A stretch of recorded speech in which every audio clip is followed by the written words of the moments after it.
দেশকে শান্তি করার জন্য বিভিন্ন হিরো স্বার্থ নিয়ে নির্লজ্জ অনুযায়ী কাজ করছে। এই পরিবর্তন আমাদেরকে করতে হবে।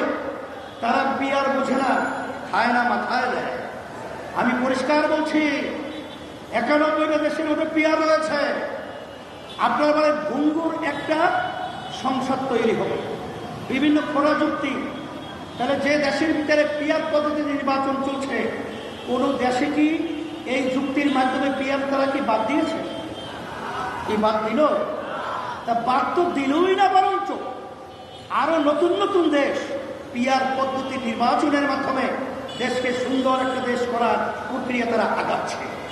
এখানে পরিষ্কারভাবে আমরা বলছি, অন্তর্বর্তীকালীন সরকারকে আপনার কমিটমেন্ট ছিল সংস্কার করবেন, খুনিদের বিচার দৃশ্যমান করবেন, তারপরে আপনার জাতি